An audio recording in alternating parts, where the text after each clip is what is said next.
여러분, 하나님의 절대 주권 속에 섭리라는 것이 있습니다. 섭리라는 말씀을 여러분 잘 아시겠죠?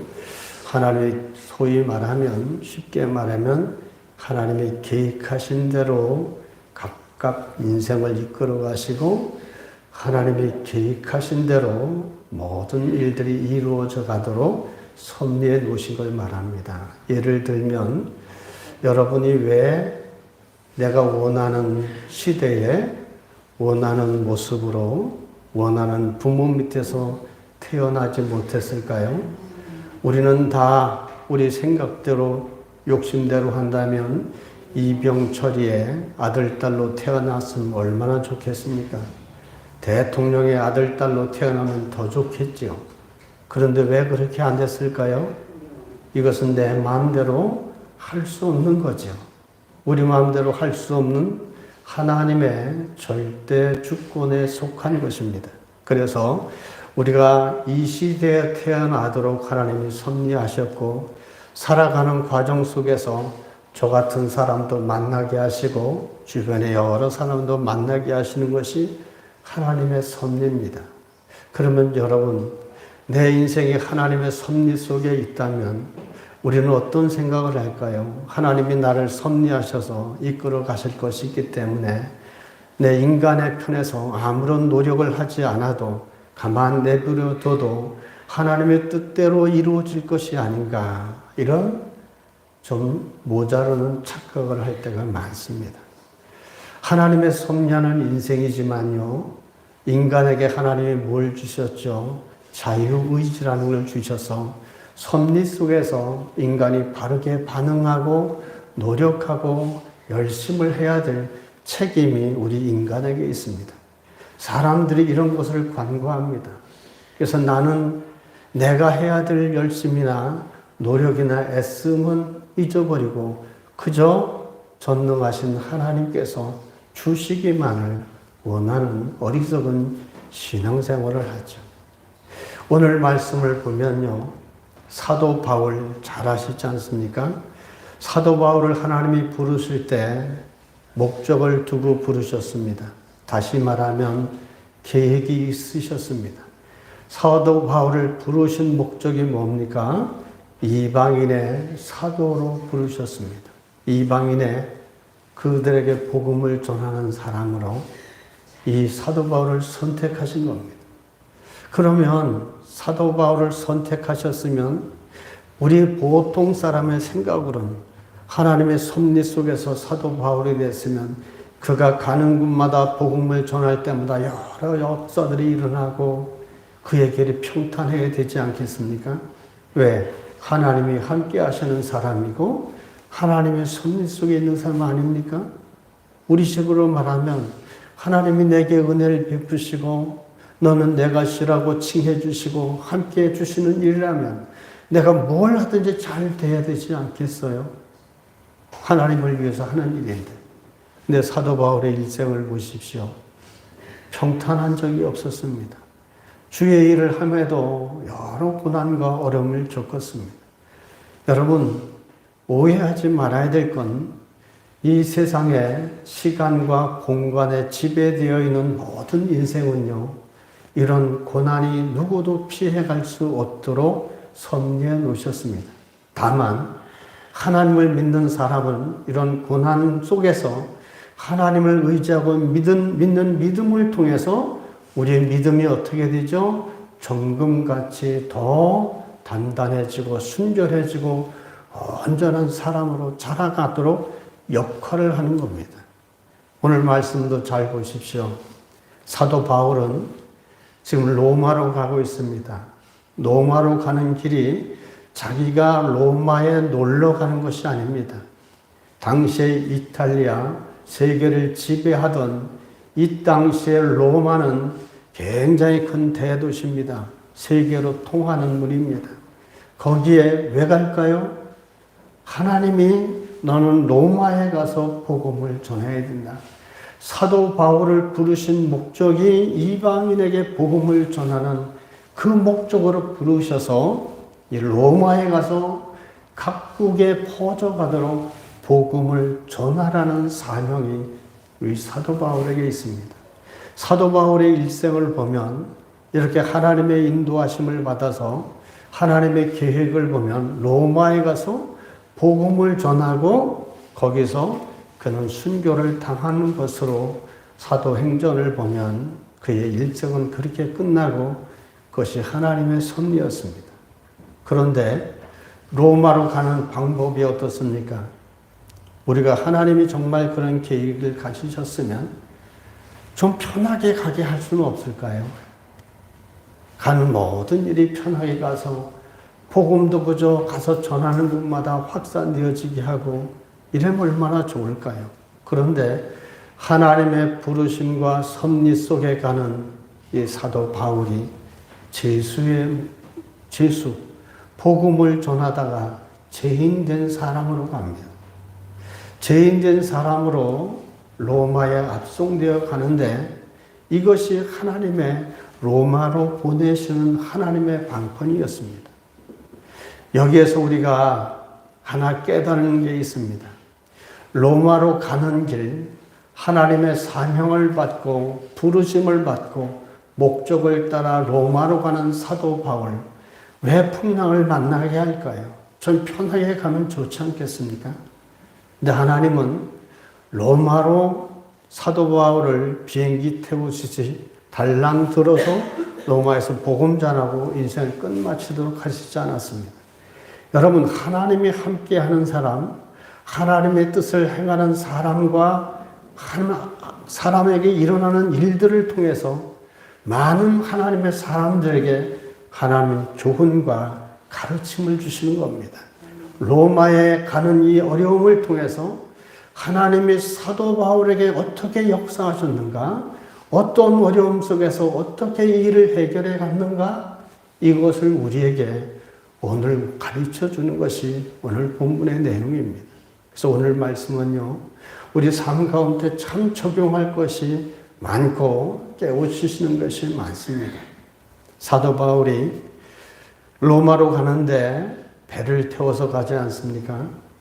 그런데 배를 타고 가는 중에 유로굴라라는 큰 광풍을 만나서 거의 죽다 살게 되는 것이 오늘 본문의 내용입니다.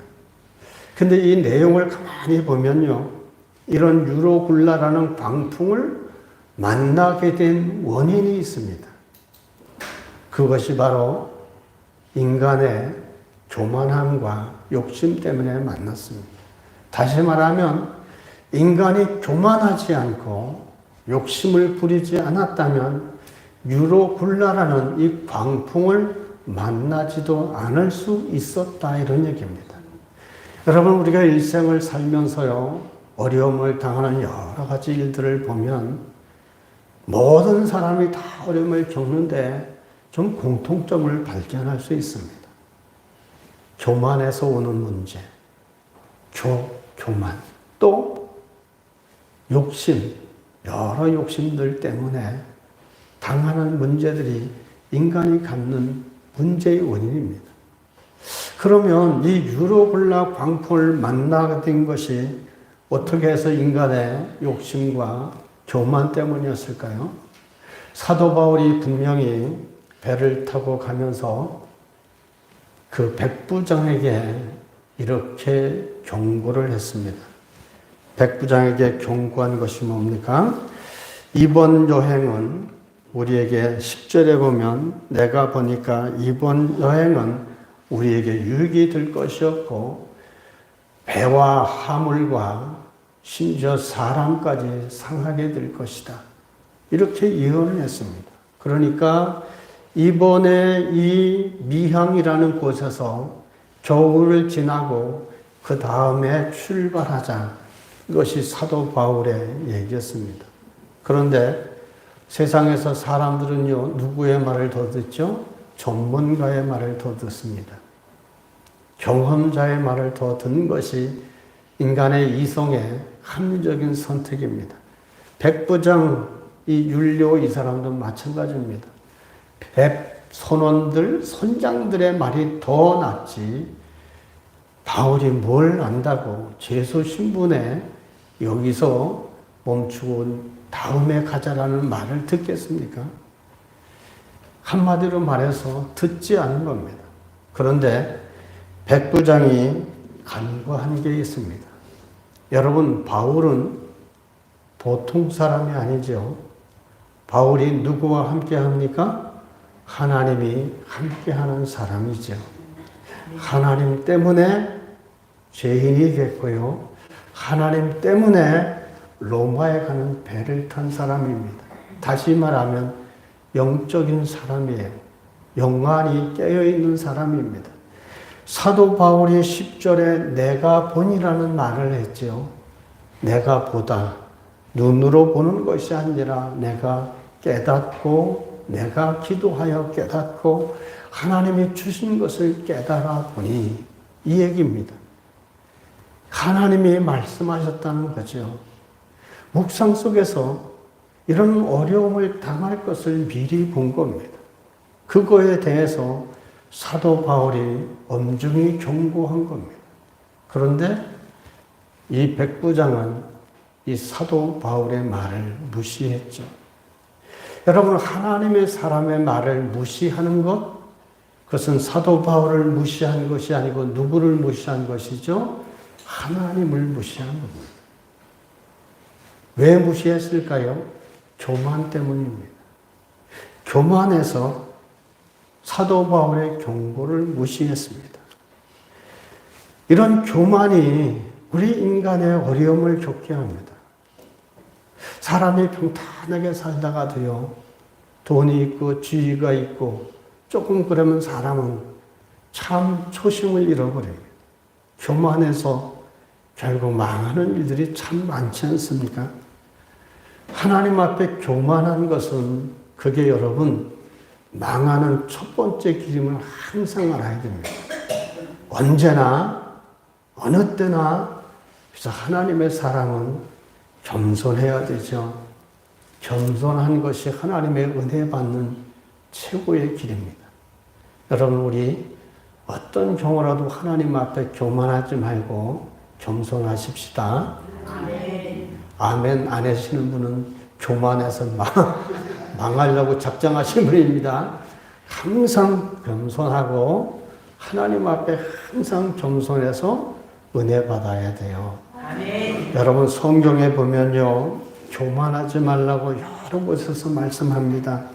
베드로전서 5장 5절에 보면요, 하나님은 교만한 자를 대적하시되 겸손한 자에게 은혜를 베푸시느니라. 하나님이 어떤 사람 좋아하시나요? 겸손한 사람 좋아하십니다.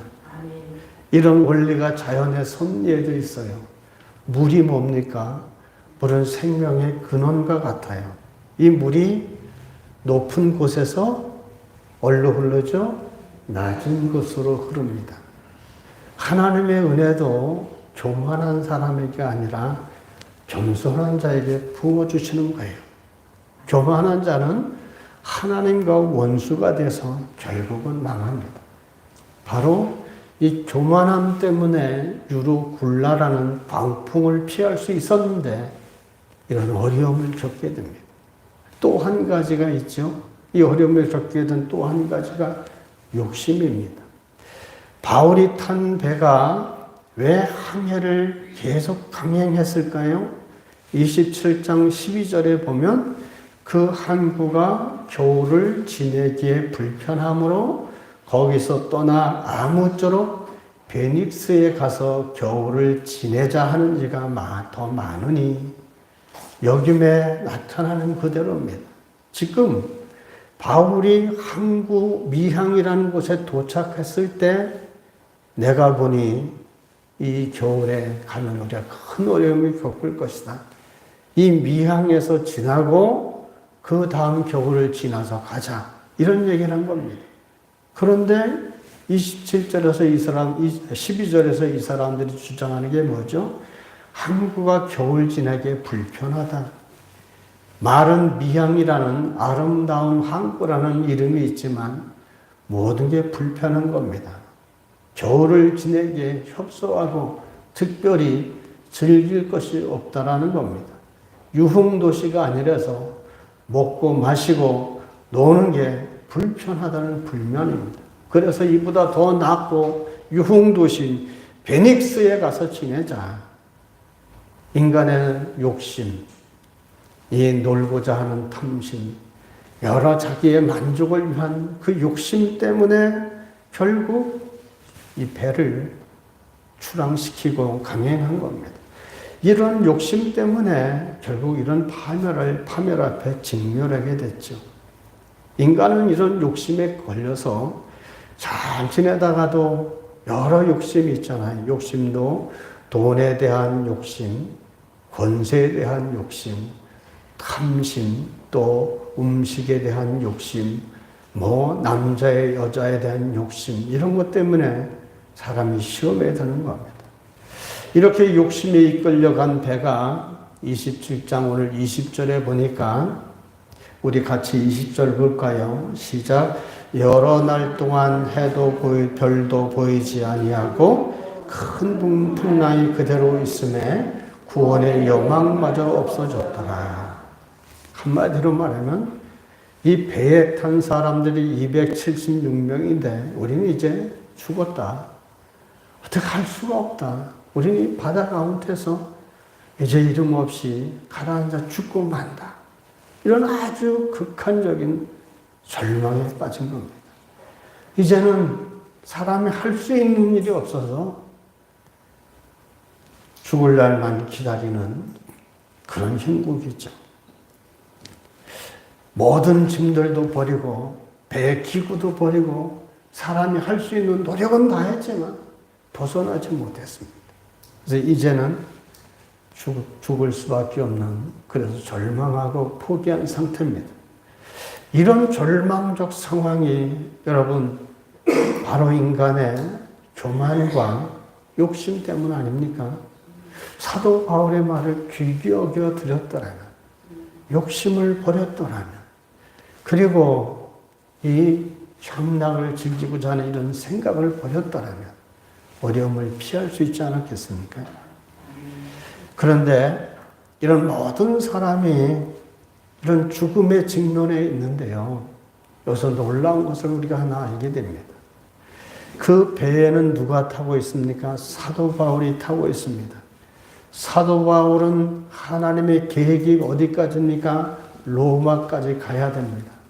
그럼 사도 바울이 이 배 가운데서 죽게 되면 로마까지 가는 하나님의 계획은 멈춰지지 않습니까? 그러면 하나님의 섭리가 이루어지지 않는 것이죠. 하나님의 절대적인 주권이 이루어지지 않는 것이죠. 그러면 하나님이 바울만이라도 살릴 수 있지 않습니까? 하나님은 바울 한 사람이라도 살릴 수 있습니다. 다시 말하면 바울 한 사람 때문에 바울만 사는 것이 아니라 그 배에 탄 276명 모두가 살아날 수 있었다라는 겁니다. 사명을 가진 사람, 하나님의 뜻을 가진 하나님의 섭리가 있는 사람의 모습에 그들이 그 사람이 어떻게 행하느냐에 따라서 276명 한 배를 탄 사람이 살아날 수 있습니다. 극단적으로 여러분, 사도 바울이 아무것도 하지 않고 배가 다 침몰돼서 죽는 순간이 이르렀다고 칩시다. 하나님은 분명히 사도 바울을 죽게 두실까요? 살려내십니다. 요나를 보십시오. 뱃속에 떨어진 요나, 물속에 떨어진 요나, 큰 고기로 살려내지 않았습니까? 그리고 그에게 주신 니느웨 성을 향한 사명을 감당하도록 하나님이 살려내셨습니다. 바울도 마찬가지입니다. 바울이 아무것도 하지 않았으면 바울은 살아나되, 하나님의 섭리와 뜻이 있는 바울은 살아나되 나머지 사람들은 다 죽고 말았을 겁니다. 그런데 여러분, 여기에서 사명을 가진 하나님의 뜻이 있는 사람의 노력에 따라서 함께하는 사람이 살아났다라는 놀라운 하나님의 은혜를 발견하게 됩니다. 그러면 그 상황에서 사도 바울은 어떻게 유라굴로 광풍을 극복하고 모든 사람이 한 사람도 다치지 않고 살아내게 할 수 있도록 그렇게 역사했을까요? 사도 바울이 그렇게 이루어낸 그것이 무엇일까요? 살펴보면 사도 바울의 언행과 배세의 모든 삶을 면밀히 살펴보면 세 가지를 발견할 수 있습니다. 첫째가 상황에 대한 회피하지 않고 직면하는 사도 바울의 모습을 볼 수 있습니다. 그 풍랑을 맞닥뜨렸을 때 사도 바울이 두려워서 피하거나 숨지 않았다는 겁니다. 자기가 정말 모든 사람이 제대로 대처하지 못하면, 자신이 정말 하나님 앞에 제대로 대처하지 못하면 한 배에 탄 모든 사람이 난파 가운데 죽을 수밖에 없는 그런 상황입니다. 그때 다른 사람들은 모두가 상황이 너무 심각하니까 두려움에 사로잡혀 절망하고 포기한 상태였습니다. 그러나 바울은 달랐습니다. 여러분, 여기서 우리가 깨달아야 될 게 있습니다. 우리는 다 삶의 공동체를 가지고 있습니다. 가정이 있고, 어느 사회단체가 있고, 교회가 있습니다. 내 가정에서 내가 운명 공동체로 함께 살아가는 내 아내와 남편과 아들과 딸들을 책임진 사도 바울과 같은 깨어있는 한 사람이 있다면 가정을 위기에서 구해낼 수 있습니다. 비록 하나님이 나는 선택해서 나는 구원받은 백성이라고 해서 가만히 있으면 자신은 살겠지만 함께한 사람은 뭐가 될까요? 바닷속에 가라앉고 맙니다. 그러나 사도 바울은 그 함께한 공동체를 위해서 그 닥쳐온 환난을 외면하지 않고 직시했습니다. 사도 바울도 두려웠지 않겠습니까? 캄캄한 밤에 배가 부서지는 것 같은 소리가 몰아치고 물보라가 몰아치고 정말 엄청난 그런 물파도 속에 배가 뒤집힐 것 같은 그런 상황 속에 사도 바울이라고 그도 인간인데 어찌 두렵지 않겠습니까? 그런데도 사도 바울은 담대하게 그 문제 앞에 직면했습니다. 이처럼 우리 삶에도요, 힘든 문제가 닥쳤을 때 그때 정말 믿음 있는 사람은요, 본격적으로 하나님 앞에 나가야 됩니다. 우리에게 있는 믿음은요, 어려움이 닥칠 때 피하는 길이 아닙니다. 참 믿음은 어려울 때 그때 효력을 발휘하는 겁니다. 사도 바울은요, 이 어려움 속에서 두려움에 떨고 그래서 마음이 무너진 사람이 아닙니다. 영적 싸움의 첫 단계인 이 현실의 어려움을 직면하고 그는 하나님을 의지해서 담대한 마음을 했습니다. 여러분, 문제가 닥쳐왔을 때요, 첫째, 마음가짐이 중요해요. 마음이 무너지면 다 무너집니다. 여러분, IMF 때 많은 사람들이 노숙자로 전락했습니다. 상황이 그럴 수밖에 없었죠. 잠시 그럴 수는 있지만 그런 마음이 무너지지 않은 사람은요, 다시 일어섭니다. 그러나 마음이 자포자기하고 무너진 사람은 그렇게 살다가 그냥 죽고 맙니다. 마음이 중요한 겁니다. 바울이 이렇게 불어닥친 광풍 앞에 왜 그럼 바울은 마음이 무너지지 않았을까요? 누구 때문이죠? 하나님 때문이죠. 하나님을 의존하고 자신을 로마로 보내 복음을 전하게 하시려는 하나님의 섭리를 믿었기에 결코 절망하고 낙심하지 않았고 포기하지 않았던 겁니다. 이게 여러분 신앙의 중요한 거예요. 내가 어떤 상황에 처하더라도 나를 향한 하나님의 뜻이 있고 나와 함께 하시는 하나님을 절대 신뢰하면요, 마음이 무너지지 않습니다. 그러면 승리할 수 있는 겁니다. 바로 이런 마음이 무너지지 않는 것, 이것이 첫 번째 바울이 가진 태도였습니다. 이런 마음의 담대함과 그런 무너지지 않음이 있는 사람에게는 희망이 있죠. 어떤 문제 앞에서도 하나님을 의지하고 하나님을 찾고 하나님을 의존하면 믿음대로 됩니다. 반드시 승리합니다. 바울처럼 여러분도 삶 가운데 어려운 현실이 닥쳐와도 절대 그 문제 때문에 낙심하지 말고 포기하지 말고 문제를 직면하고 꼭 하나님을 의지해서 승리하시길 주의 이름으로 축원합니다.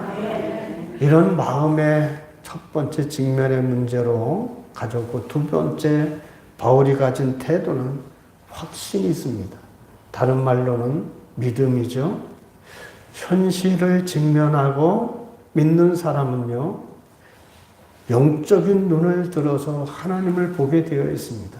내가 믿음이 있으면 문제를 닥쳤을 때 우리가 제일 먼저 하는 것이 뭐죠? 하나님을 보게 되잖아요. 하나님, 왜 이 문제가 닥쳤나요? 하나님, 왜 난 이런 어려움을 겪게 되나요? 하나님께 기도하게 되고, 그것이 바로 하나님을 바라보는 것이고, 거기서 하나님의 영적인 눈이 열리는 겁니다. 아무리 고난이 크다고 해도 우리가 기억해야 될 것은 여러분, 하나님의 크기보다 고난이 클 수는 없습니다. 하나님은 절대 크신 분입니다. 우리가 살아계신 하나님에 대한 확신이 있을 때, 그런 믿음이 있을 때 여러분 광풍을 이길 수 있는 겁니다.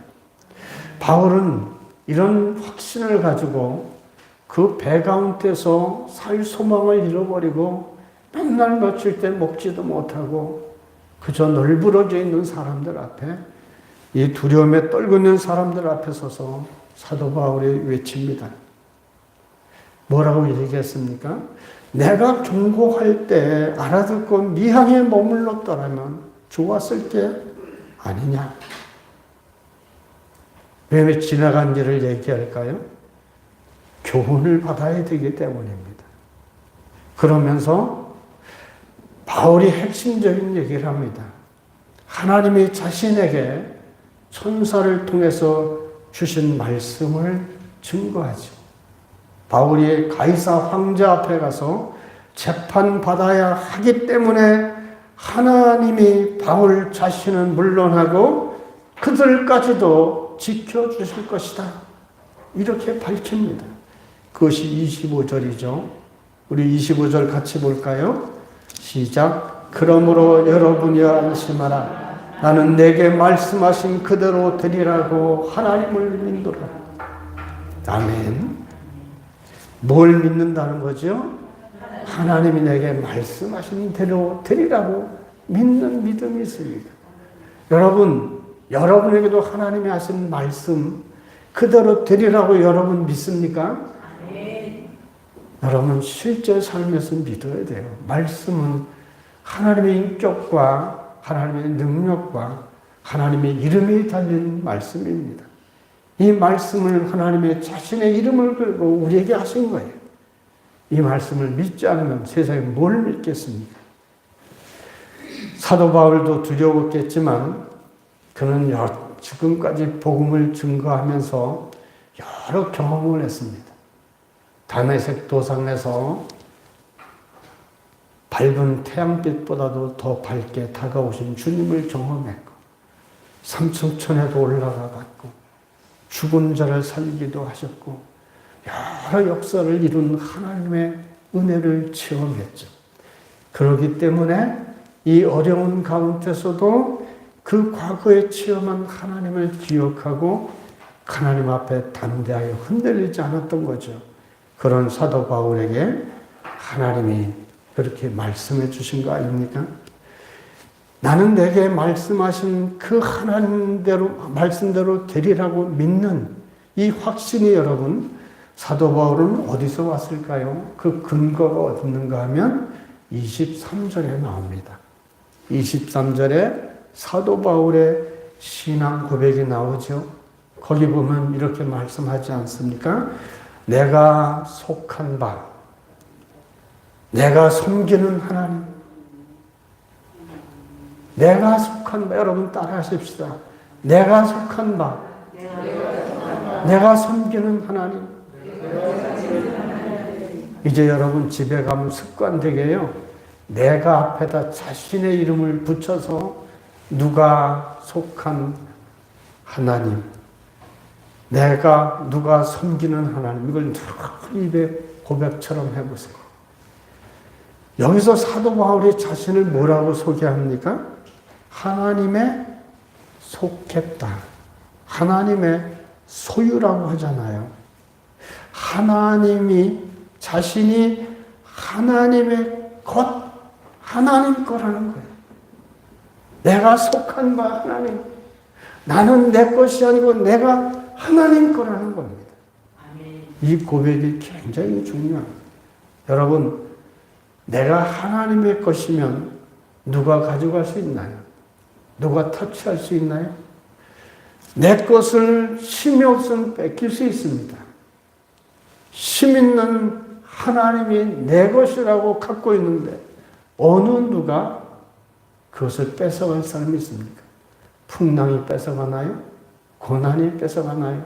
뺏어갈 것이 아무도 없습니다. 그래서 이 사도 바울의 고백이 얼마나 대단합니까? 내가 하나님께 속했기 때문에 나는 하나님이 절대 보호하는 존재다. 그런 얘기죠. 그래서 하나님께서 이렇게 나를 하나님의 소유 삼아 주셨기 때문에 내가 전적으로 하나님께 책임져 주시는 존재라는 확신적 고백을 하는 겁니다.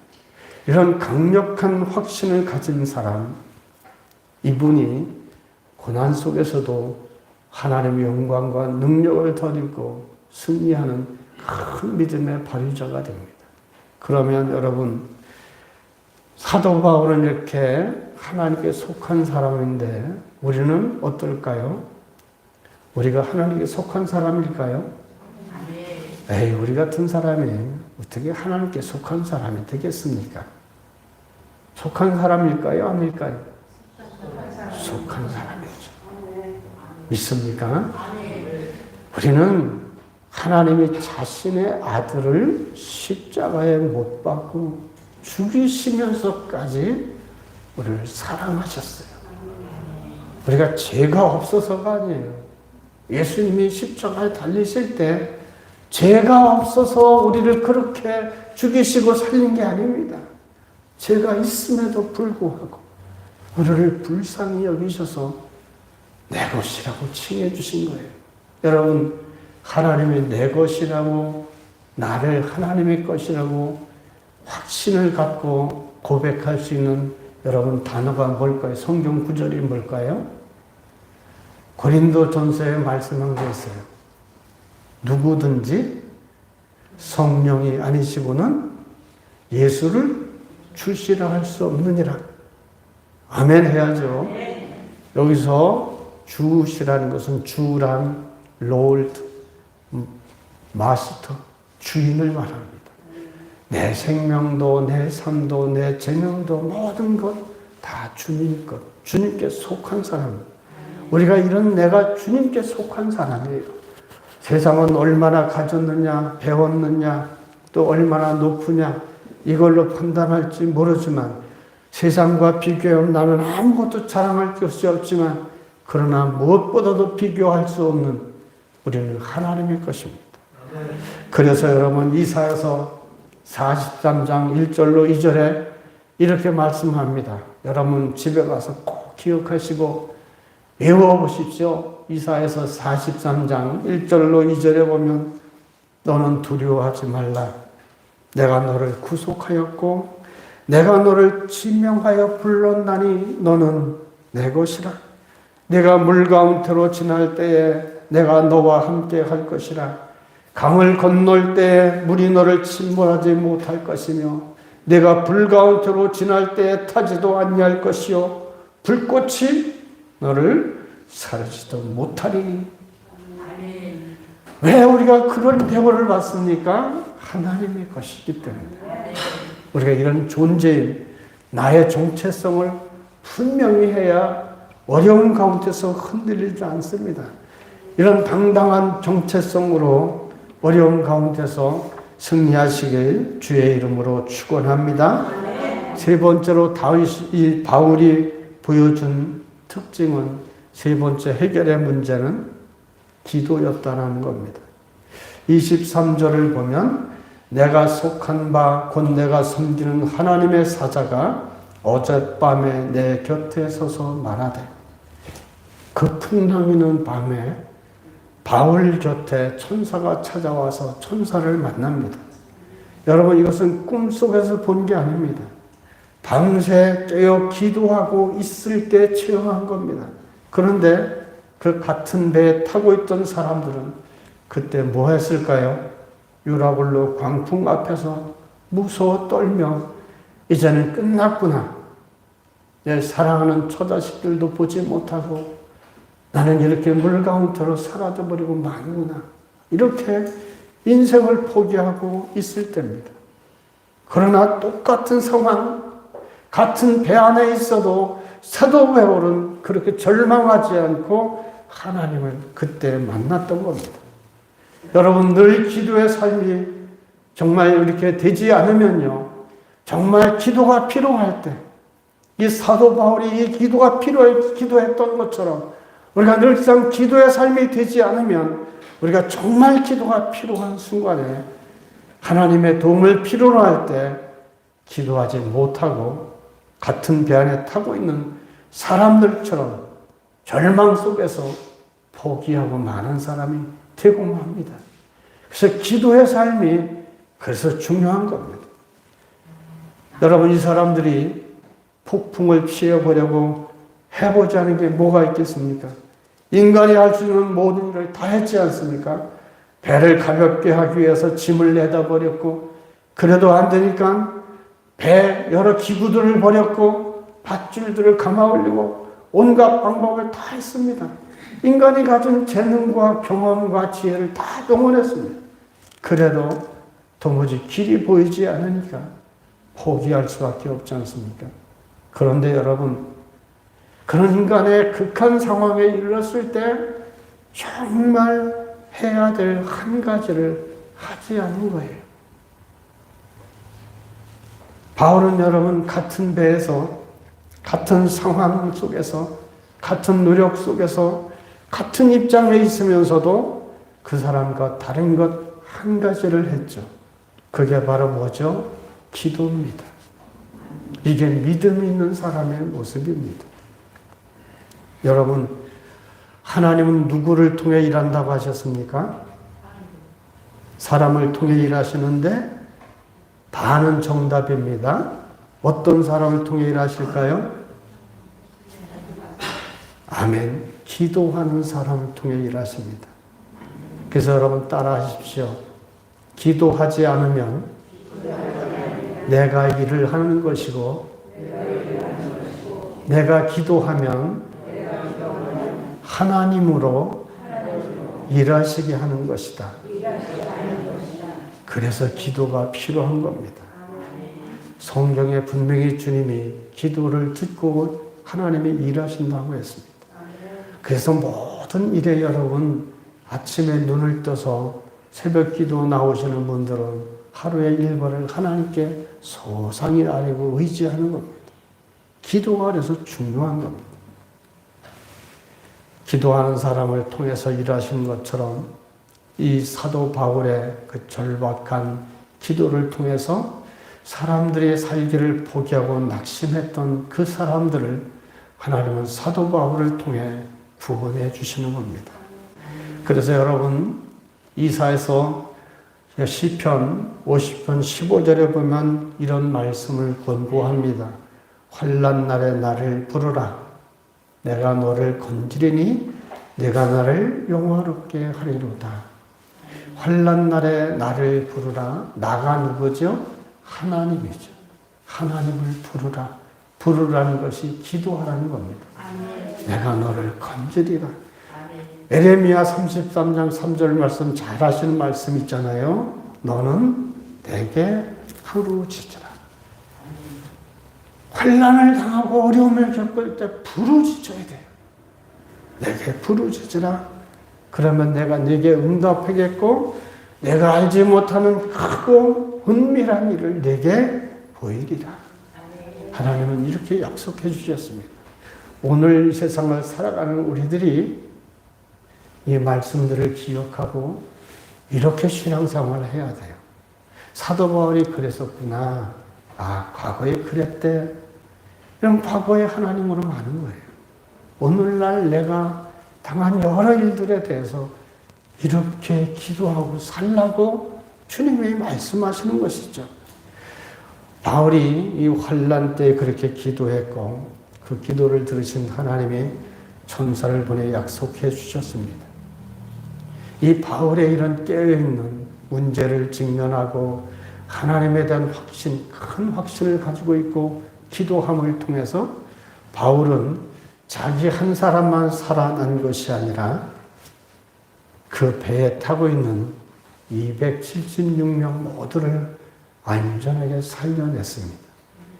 바울 한 사람으로 인해 그 배의 공동체 모두가 살아난 겁니다. 여러분, 우리도 각자가 바울 같은 사람이 됩시다. 여러분의 가정에서, 내가 섬기는 교회에서, 내가 어떤 직장에서 바울처럼 깨어 기도하십시오. 그러면 공동체가 사는 겁니다. 나 하나 문제가 아닙니다. 바울은 여러분 가정이지만 기도하지 않았어도 가만히 있었어도 무슨 수를 쓰든지 하나님이 로마에 가서 바울을 하여금 복음을 전하게 하셨기 때문에 계획이 멈추지 않기 때문에 살아날 수 있습니다. 자기 하나만 산 것이 아니라 이런 깨어있는 바울을 통해 그 한 배에 탄 모든 사람을 살려냈던 것처럼 우리 모두도 바울처럼 자기의 공동체를 하나님 아버지 앞에 확신과 기도함과 문제의 직면함을 통해서 승리해 가시는 저와 여러분 다 되시길 주의 이름으로 축원합니다. 이런 일을 통해 하나님의 큰 은혜를 얻어서 여러분들이 사람들 앞에 간증하셔야 돼요. 어떻게 내가 만난 하나님을 사람들에게 여러분 입증해야 됩니다. 그런 사람들이 다 되시길 주의 이름으로 축원합니다. 자비로우신 하나님 아버지, 살아계신 하나님을 믿노라.